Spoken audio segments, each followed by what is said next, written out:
When the lawyer told me my grandma bought me a house, I thought it was some kind of cruel joke. But when I found out who'd been living in it all along, my own mother and her boyfriend, my world shattered. Stick with me while I share my story. And if it touches you, don't forget to support our channel by hitting that subscribe button, dropping a like, and sharing it with the people you care about. My grandmother, Helen Miller, passed away suddenly last spring. She was the only person who ever made me feel loved and safe. I grew up mostly under her care after my mom, Patricia, left when I was 9. My dad had already been gone for years, and Grandma was all I had. She was warm, strict when needed, but always fair. She'd bake pies on weekends and tell me stories from her youth. She used to say, "Evan, love doesn't mean giving everything. It means protecting what truly matters." I never understood that until much later. When I walked into the lawyer's office that day, the air felt heavy. My mom sat at the table wearing a fake grieving look. Her boyfriend, Rick, sat next to her with sunglasses on indoors, chewing gum like he owned the place. I stayed quiet, just wanting to get through it. The lawyer cleared his throat and started reading Grandma's will. Most of her savings were going to charity. My mom shifted in her seat, looking confused. Then came the shock. Grandma had left a fully paid house in Portland to me. Not shared, not in trust mine. My mom's mouth dropped open. "That's not right," she said immediately. "Helen promised I'd get that house." The lawyer calmly replied, "Mrs. Miller, the documents are clear. The property was transferred to Evan's name months before Helen passed." I sat there frozen. Grandma had never told me she owned another house. My mom was shaking her head, muttering about me manipulating her. Rick snorted under his breath and whispered something to her. I didn't even care what he said. I just felt numb. When the meeting ended, the lawyer handed me the address and the keys. I drove straight there the next morning, wanting to see what my grandmother had left behind. The neighborhood was quiet and nice, big trees, clean sidewalks, friendly houses. But when I pulled into the driveway, my stomach twisted. There was a car I recognized, my mom's. I got out slowly and walked to the door. Before I could even knock, the door swung open. My mother stood there in a silk robe, holding a glass of wine. "What are you doing here?" she snapped. Inside, I could see Rick on the couch watching TV. That was the moment it hit me. My grandmother had bought me a home, but my own mother had already moved into it, acting like it was hers. I stood there on the doorstep, realizing this wasn't just about a house. It was about betrayal that ran deeper than I ever imagined. Growing up, my grandma Helen was my whole world. She was the one who made sure I had food on the table, clean clothes, and a place that felt like home. My mom, Patricia, was rarely around. When I was 9, she packed a few bags and left, saying she needed to find herself, and that grandma would take care of me for a while. That while turned into years. Grandma never spoke badly about her. Whenever I asked where Mom was, she'd say softly, "She's just trying to figure things out, sweetheart." But I could see the disappointment in her eyes. Still, she did everything she could to make my childhood feel normal. She'd wake up early to make pancakes, drive me to school, and sit through every school event like it was the most important day of her life. Mom would reappear every now and then, usually when she needed something. A place to stay. Money for emergencies. Once, she showed up crying about how her boyfriend had left her with bills to pay. Grandma always helped. She'd hand her envelopes of cash and say, "Just get back on your feet, Patty." I used to think Grandma did it out of love, but now I understand it was also guilt. Guilt my mom knew how to use. When I got older, I noticed the pattern. Every time Mom showed up, she would blame Grandma for everything wrong in her life. She'd say things like, "You always loved Evan more than me," or "You turned my son against me." It didn't matter how many times Grandma tried to calm her down. Mom would twist every situation until she looked like the victim. I'd watch Grandma's face, tired but kind, and she'd always give in. As a teenager, I started realizing how unfair it all was. Grandma lived on a fixed income, but somehow she was always bailing Mom out. Once, I overheard them arguing in the kitchen. Grandma had just helped pay off one of Mom's credit cards, and Mom was already asking for more. "You don't understand, Mom," she said. "I deserve this help. You owe me after everything." I'll never forget the look on Grandma's face, a mix of sadness and exhaustion. Even though Grandma never admitted it, I think she knew Mom didn't love her. Not really. She loved what she could get from her. But Grandma kept hoping she'd change. She believed that if she kept helping, maybe one day Patricia would realize what family really meant. For me, Grandma's house was filled with love. But for my mom, it was a place to take advantage of kindness. I didn't know back then that Grandma had been quietly protecting me from most of the chaos. She paid my school fees, saved money for my college, and never told me just how much my mother took from her. I thought we were a family, but deep down, Grandma was holding everything together with her heart, while Mom kept pulling it apart. The day of the will reading felt strange from the start. The sky was gray, and the air carried that heavy quietness that follows after a funeral. I arrived at the attorney's office early, just wanting to get it over with. My mom, Patricia, came in a few minutes later, wearing all black but with a smug smile, like she already knew what was coming. Her boyfriend Rick followed behind her, chewing gum and scrolling through his phone like he couldn't care less. We sat in a small conference room that smelled faintly of old paper and coffee. My hands were shaking, not because I expected anything, but because the moment felt final. Grandma Helen was really gone. I didn't care about the money or the estate. I just wanted closure. But my mom? She looked like she was waiting to collect a prize. The attorney, a calm man named Mr. Reeves, opened a thick folder and cleared his throat. He started with the usual, a few personal items, some charitable donations. My mom's confident smile began to fade slightly when he mentioned that most of Grandma's savings were being donated to a local women's shelter and a scholarship fund. Rick raised an eyebrow, probably realizing there wasn't going to be a big payday. Then Mr. Reeves paused and looked at me. "There is one more matter," he said. Mrs. Helen Miller left a specific property, a suburban home in Portland, to her grandson Evan Miller. The room went silent. For a second, I thought I'd misheard him. My mom blinked, her face turning pale. "What?" she snapped. "That's impossible. Helen doesn't own another house."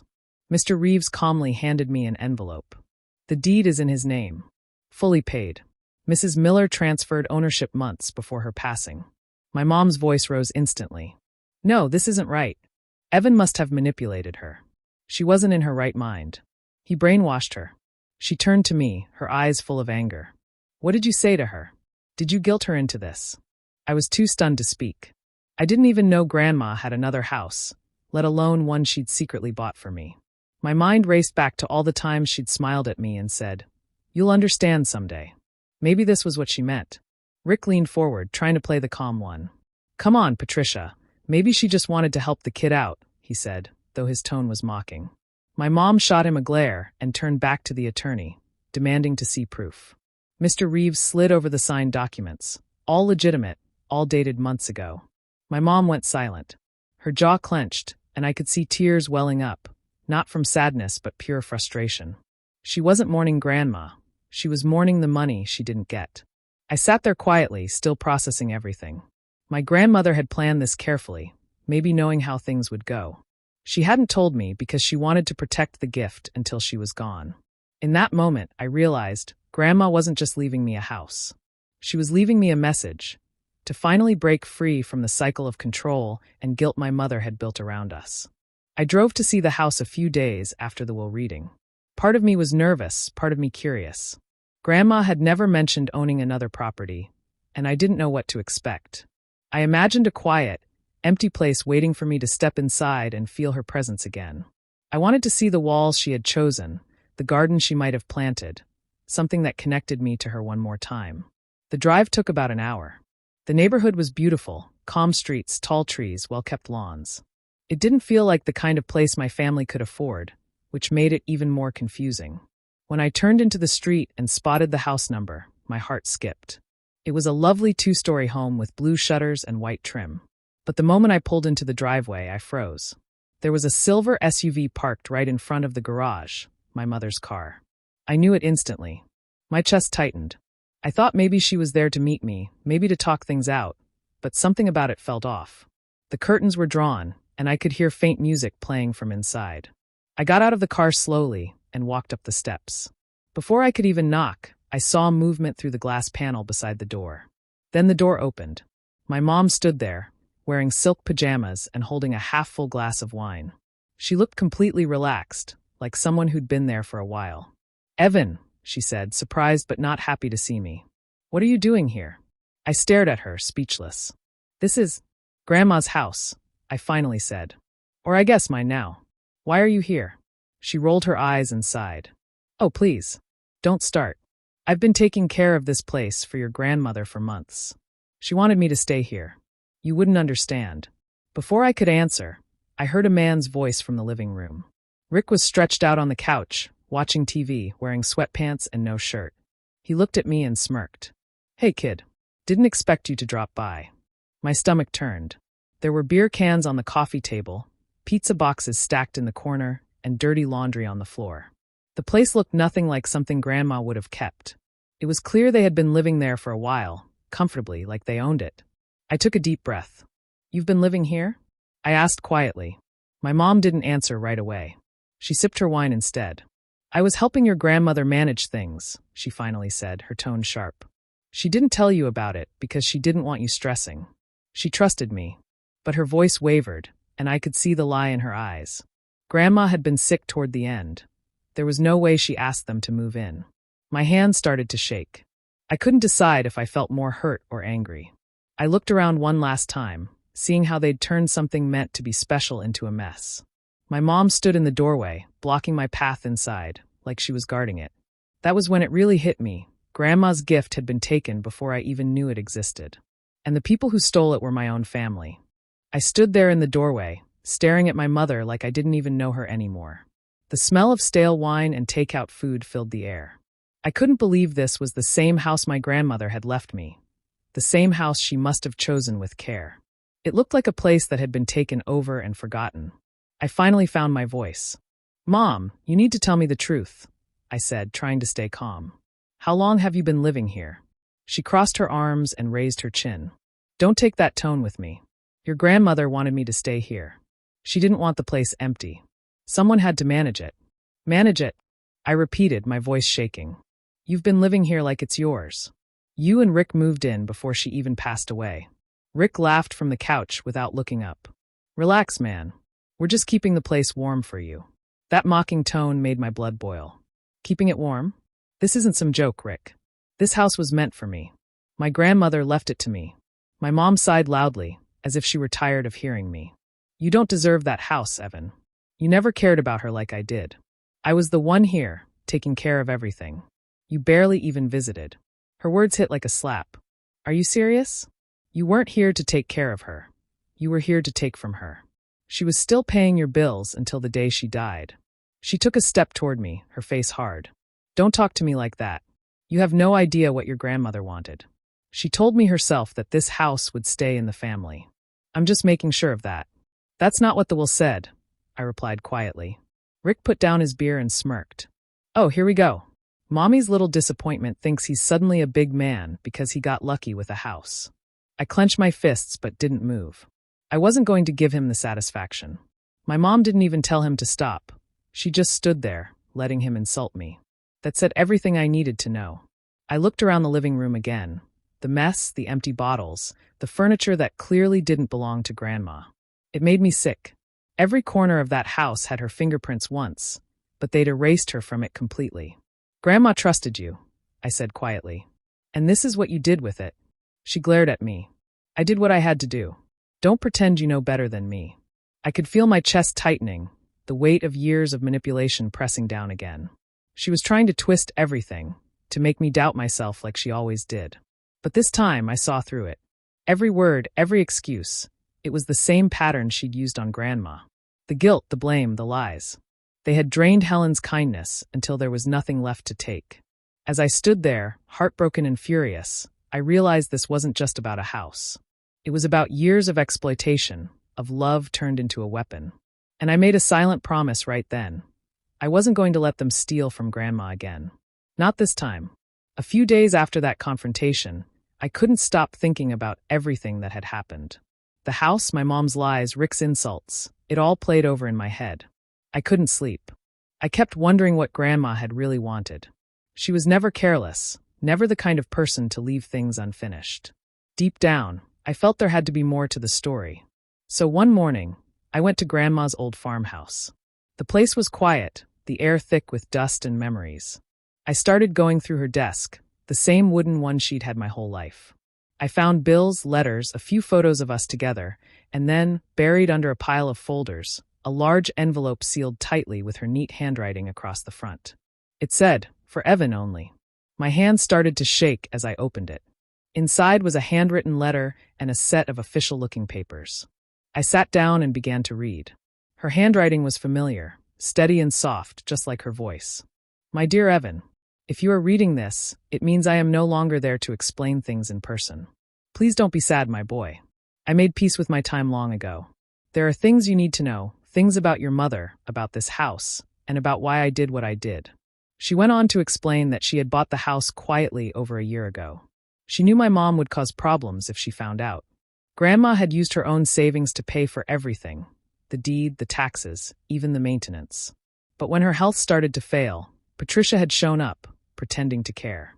Grandma wrote that she could see through her act, but didn't want to cause more fights. So she let her stay in the house temporarily, under one condition, that she would leave if Grandma passed. Then came the part that made my chest tighten. I know Patricia. She will never stop trying to take what isn't hers. That's why I transferred the property to your name months ago, in secret. It belongs to you now, completely. The documents inside prove it. Protect what's yours, Evan. Don't let her guilt you like she did me. You have a good heart, and I trust you to use this home for love, not greed. I looked at the papers, a property deed, tax receipts, and a signed transfer document with the date. Everything was official, already filed. She had done it all behind the scenes, knowing how things would unfold. Her final paragraph broke me. Always remember, you were my greatest joy. You gave my life meaning. Don't let their cruelty harden you, but don't let them steal from you either. Stand tall, my boy. I love you more than words can say. I sat there for a long time, holding the letter against my chest. For the first time since her passing, I felt her presence again. Grandma hadn't just left me a house. She had left me a plan, a way to defend myself from the very people who had used her. And as painful as it was, I knew exactly what I had to do next. After reading Grandma's letter, I knew what I had to do. The anger and sadness inside me slowly turned into determination. For years, I had stayed quiet, letting my mom twist things and make me feel small.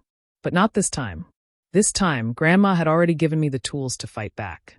I took the documents she left, the deed, the receipts, everything, and met with a real estate attorney named Mr. Daniels. He was an older man, calm and straightforward. I handed him the papers and told him everything, from Grandma's letter to what I saw at the house. He went through every document carefully, taking notes. After a while, he looked up and said, "Evan, your grandmother was a very smart woman. These papers are airtight. The house is legally yours. No one can take it from you.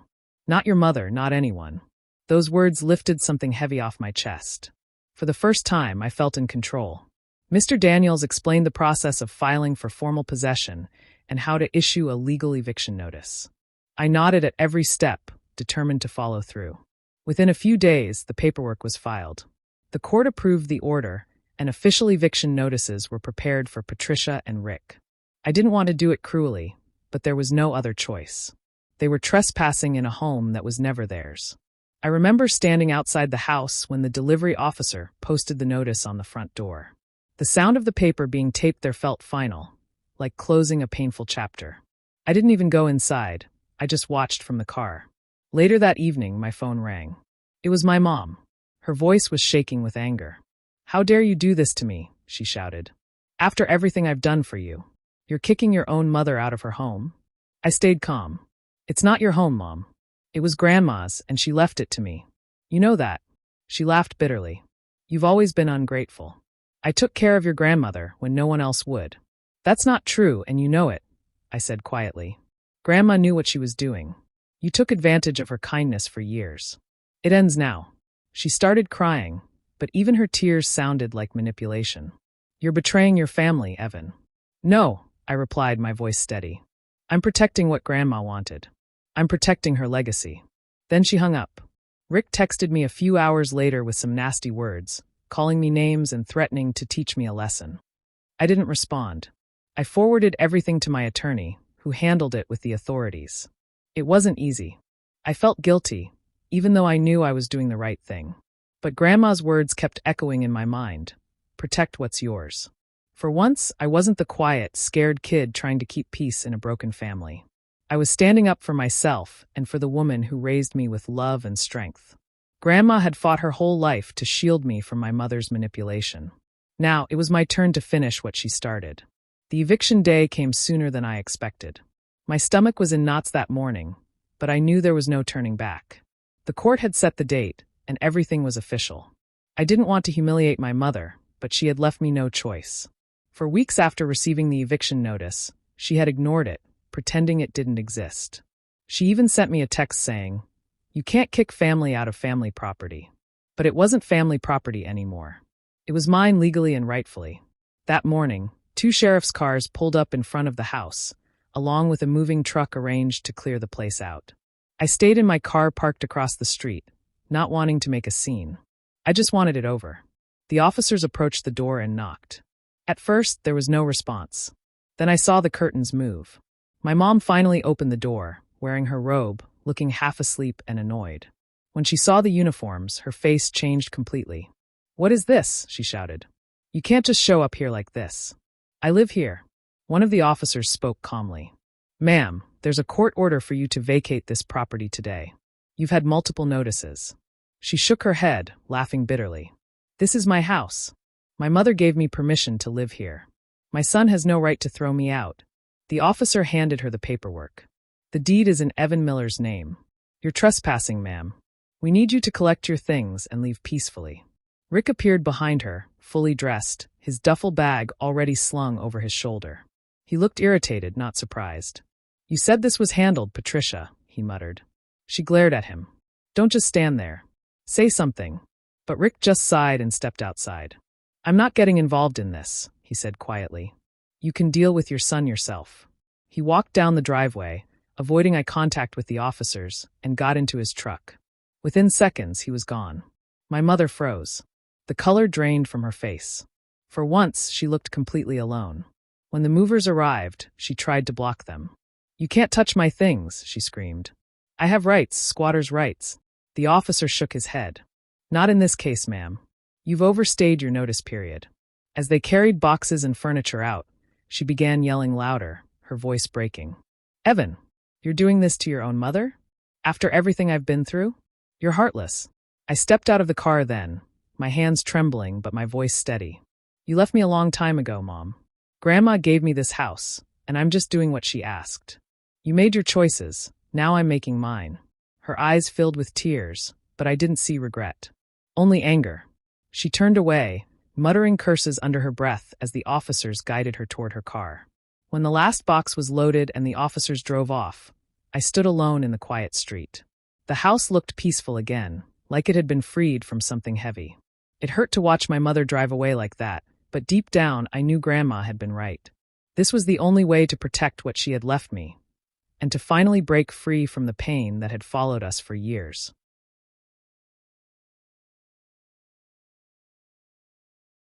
After the eviction, the house felt strangely quiet. For a long time, I stood in the doorway, looking around at what used to be Grandma's gift, now messy, dusty, and full of reminders of everything that went wrong. Empty wine bottles sat on the table. Clothes were thrown across the couch. The air smelled of stale perfume and cheap liquor. It didn't look like a home anymore, just a place that had been used and forgotten. I took a deep breath and started cleaning. Each room showed me how carelessly my mother and Rick had lived.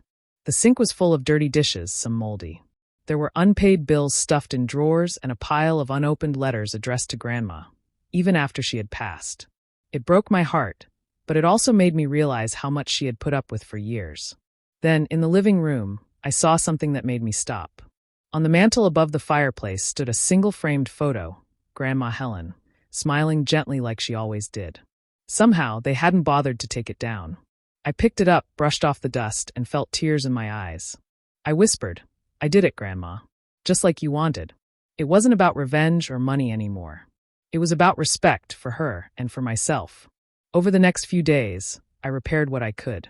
I hired cleaners to deep clean the carpets and painters to refresh the walls. Slowly, the house began to feel alive again. I turned Grandma's old bedroom into a study. On the desk, I placed the letter she had written me, the one she titled for Evan only. I had it framed in simple wood, just like she liked. Every time I looked at it, her words came back to me. "Protect what's yours and remember who truly loved you." I started spending weekends there, away from the noise of my city life. It became a place of peace, not haunted by pain anymore, but filled with memories of the woman who raised me with patience and love. As for my mother, word got around that she had moved into a small apartment on the outskirts of town. She never called or apologized. I heard from a mutual friend that she still blamed me, claiming I had stolen what was hers. But I didn't let it bother me anymore. I knew the truth, and deep down I think she did too. Rick disappeared from her life completely.